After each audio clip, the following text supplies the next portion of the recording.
Hey, what's up, guys? Writer, director, award-winning horror filmmaker here, Jody S. Dean, owner of Dean's Haunted Mansion Film Studios, LLC. Hope you all are doing well. If you guys don't know me, I have 3 movies on Prime right now, Mallet 1, Mallet 2, and Don't Go on the Trail. My recent film, Cock Killer, was supposed to go to streaming services, but it's kind of been banned due to the name. For some reason, they thought it was about a giant killing penis. It's not. It's about a guy in a chicken costume that has a bad day on the first day at his new job, but instead of quitting, he decides to go on a killing spree. Cool. Anyway, I just wrapped on a new film called The Cloundering. Maybe you guys have already heard about it. I've been talking about it nonstop. It actually comes out on Christmas Day. I swear to God, I did not put a lot of thought into that. There's actually a movie premiere for it at the Dothan Opera House on Saturday, December 6th in Dothan, Alabama, where I shot the entire movie. If you guys want to get tickets for that, you can just go to thecloundering.com. I want to answer a question today. It's a question that I've got a lot over the entirety of my filmmaking career, and it's, Jody, what's the hardest part about being a filmmaker? And the answer has always been the same. However, I will say it's got a little bit easier nowadays, and I'll explain why.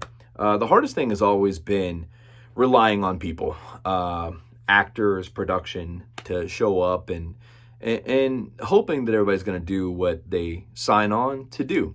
It's got a little bit easier in the sense that nowadays we're a fully functioning film studio and we pay more money, we have more money to work with, and money definitely makes things flow a little bit easier when you're talking about a production. Early on in my 20s, it was bad. It was so bad, we would pull permits and pay for locations and do a lot of prep, and it'd be the day time to shoot, and somebody wouldn't show up, and then you have to say, can we make it work with what we have? Do we got to do a rewrite? Or you just lost a bunch of money and a bunch of time, and you have to reschedule or abandon ship. And there was times back then where I thought maybe I should throw in the towel. Maybe I should quit. And that's not the answer. I learned the more I failed, the more I won.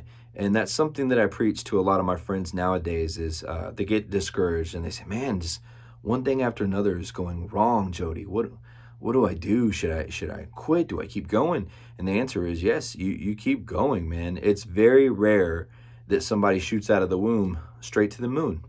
And it does happen, but it's not a common thing. So yeah, the harder you work, the closer you are. And when you get there, you have to work 10 times harder to stay there. So the job never ends. But yeah, relying on people has always been a tough thing. There's been many a time somebody's looked me in the face and they've been so excited, and Jody, thank you so much for the opportunity. I can't wait. They blow me up every day to the production, and production day comes and they're nowhere to be found. No call, no show, no explanation. There is one thing that did for me early on, and I'm very thankful and grateful for it. So I'm happy that there was some stresses early on. I remember being in my 20s saying, how could I avoid these situations?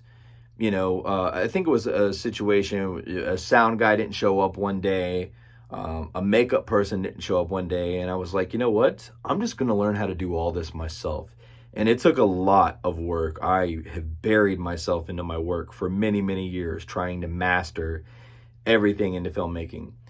So now when you see my films, you see my name in the credits a lot. And the reason for that is because if I wanted to get something done, I always could count on myself.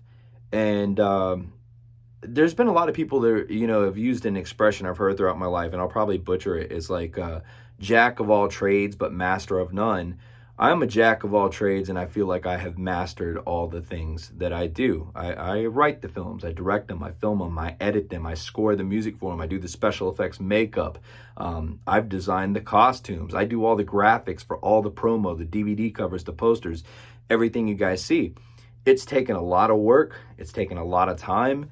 However, I am now in a situation at 41 years old, having a successful independent horror film company that I can run myself. But I am lucky and blessed to say that I run it, and I do have the help of my family, my boys starring in my films, my wife who went to law school is working our legal department and helps with distribution. So I have a beautiful thing. It took a long time to get here.